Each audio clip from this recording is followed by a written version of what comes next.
Welcome to Inspiring English, where English becomes exciting. Today, we start the thrilling journey of one of history's most controversial figures, Adolf Hitler.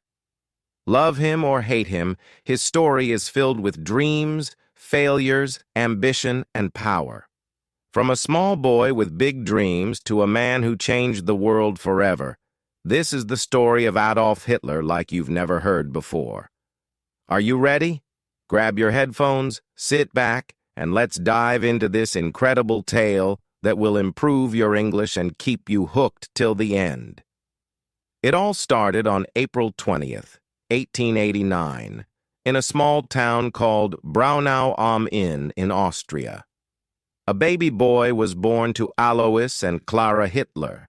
They named him Adolf. No one knew this little boy would grow up to shake the world. As a child, Adolf wasn't special. He loved playing outside, drawing pictures, and imagining a big future. But life wasn't perfect. His father, Alois, was very strict. Alois wanted Adolf to study hard and get a government job just like him. But Adolf had a different dream. "I want to be an artist," he would tell his mother. Clara, his mother, loved him deeply and supported his dream. But she couldn't change Alois's mind. Adolf's childhood was full of fights with his father. His father would shout, "Art is not a real job," and Adolf would stay quiet, hiding his tears.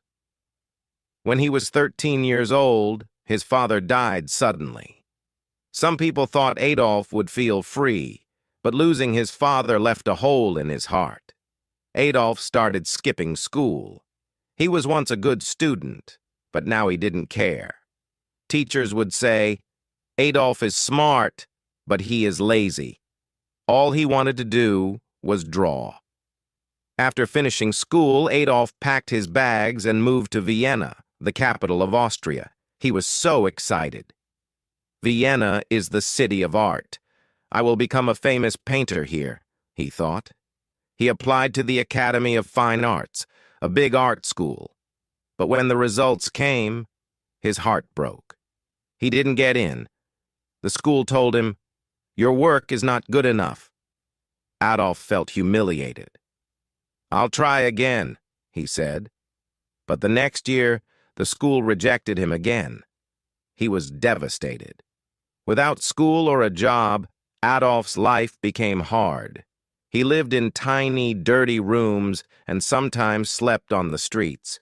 He painted postcards and sold them to tourists for a little money. "Why is life so unfair?" he often thought. During this time, Adolf's mother passed away. He was alone and angry. He started to blame other people for his failures. "It's not my fault," he would say. In 1914, everything changed. World War I started, and Adolf saw a chance to make his life meaningful. He joined the German army. He loved being a soldier. "Finally, I am part of something big," he thought. Adolf was brave in the war. He carried messages across dangerous battlefields and received 2 medals for his courage. But in 1918, Germany lost the war. Adolf was furious. "Our leaders betrayed us," he shouted. He felt Germany needed someone strong to bring it back to power. After the war, Adolf returned to Germany. The country was in chaos. People were poor and hungry. Many were angry about the war's end. Adolf saw this as his opportunity. He joined a small political group called the German Workers' Party. Adolf was a powerful speaker. When he spoke, people listened. His words were full of anger, passion, and promises. "Germany will rise again," he would say. Slowly, more and more people started following him. Adolf changed the name of the group to the National Socialist German Workers' Party, also known as the Nazi Party. He designed their symbol, a red flag with a black swastika. "This will become the most powerful symbol in the world," he declared. His speeches became famous. Thousands of people came to hear him. They believed in his dream of a strong Germany. But Adolf's ideas were dangerous. He blamed certain groups of people for Germany's problems and wanted to make Germany only for Germans. After World War I, Germany was in big trouble. People had no jobs. Food was expensive, and many families were hungry. The country had to pay a lot of money to other nations because they lost the war. Germans were angry and sad. Adolf Hitler saw this pain. He told the people, "It's not your fault. I know who is to blame." His words gave people hope, but they also made them angry at others. Slowly, Adolf became a popular name. Adolf worked hard to grow his party. He held big meetings and gave loud, emotional speeches. "Germany can be great again," he shouted. People clapped and cheered. They believed in his dream. In 1923, Adolf tried to take control of the German government by force. This was called the Beer Hall Putsch, but it failed. Adolf was arrested and sent to jail for 9 months. While in jail, Adolf wrote a book called Mein Kampf, which means My Struggle. In this book, he wrote about his ideas. He said Germany needed to become powerful and that certain groups of people were the enemy. The book became popular, and many Germans started to believe in his ideas. After getting out of jail, Adolf worked even harder. The Nazi Party became stronger. By 1933, Adolf Hitler was chosen as the Chancellor of Germany, the country's top leader. This was the start of a new chapter.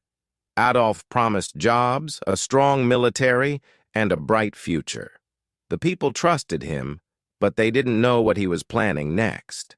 As Chancellor, Adolf made many changes. He built roads, factories, and schools. More people got jobs, and Germany started to look strong again. The people were happy. They said Hitler is a hero. But behind this success, Adolf had dangerous plans. He controlled newspapers, radios, and schools. People were told, "You can only believe in Adolf Hitler." Those who didn't agree with him were punished or sent to prison. Adolf created a strong army called the SS and a group of young boys called the Hitler Youth. They trained to fight and spread Nazi ideas. Everywhere in Germany, people saw the swastika flag. It became the symbol of Adolf's power.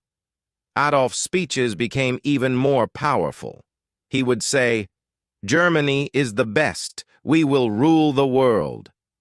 Crowds cheered and shouted, "Heil Hitler!" In 1939, Adolf made his boldest move. He ordered his army to invade Poland. This act started World War II. Adolf's dream was to take over all of Europe and make Germany the most powerful country in the world. At first, Adolf's army won many battles. They were strong and well-trained.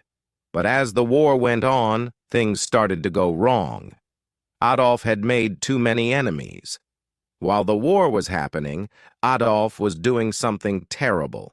He wanted to remove all Jewish people and others he thought didn't belong in his vision of Germany. This was called the Holocaust, one of the darkest chapters in human history. Millions of innocent people were killed in camps.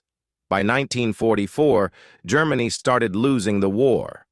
Adolf's enemies, like the United States, the Soviet Union, and Britain, were too strong. Bombs fell on German cities, and the people who once called Adolf a hero began to lose hope. Adolf became paranoid. He trusted no one and spent most of his time hiding in his bunker. By 1944, Adolf Hitler's dreams of ruling the world were falling apart. His army, which once seemed unstoppable, was now losing battles everywhere. The Soviet Union, one of his biggest enemies, pushed the German army back from the east. At the same time, American and British soldiers attacked from the west. German cities were bombed day and night. Families lost their homes, and the people began to turn against Adolf. Why did we follow him? Many asked. But Adolf didn't give up. He sat in his bunker, giving orders to his generals. "We will not surrender," he shouted.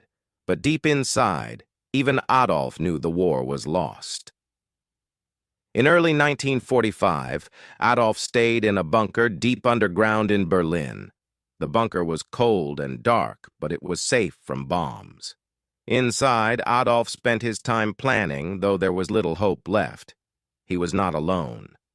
His most loyal followers were with him, including his girlfriend, Eva Braun. Eva had been by his side for many years, though Adolf kept their relationship private. She loved him, even in his darkest days. Outside the bunker, the sound of gunfire grew louder every day. The Soviet army was getting closer to Berlin. "The end is near," whispered his advisors. Leaders from other countries begged Adolf to surrender. "Save the people of Germany," they said, but Adolf refused. He believed surrender was a sign of weakness. "If Germany loses, it is because the people were not strong enough," he said coldly. By April 1945, Berlin was surrounded. The Soviet army attacked the city from all sides. Buildings collapsed, fires burned, and people ran for their lives. On April 29, 1945, Adolf made a surprising decision. He married Eva Braun in the bunker. It was a simple ceremony with just a few people. "You've always been by my side, Eva," Adolf said. Eva smiled, even though she knew this was not a happy moment. After the wedding, Adolf and Eva spent hours together, talking about their lives and what they had done. They both knew the end was near. On April 30th, 1945, Adolf made his final decision. He called his closest followers into the bunker and told them, "I will not be captured alive." Adolf believed it was better to die than to let his enemies take him. He and Eva went to a small room. Moments later, they took their own lives. Adolf was 56 years old. When the Soviet soldiers reached the bunker, they found Adolf and Eva's bodies. The war in Europe ended shortly after. Germany surrendered on May 8, 1945. The people of Germany were left with nothing but ruins.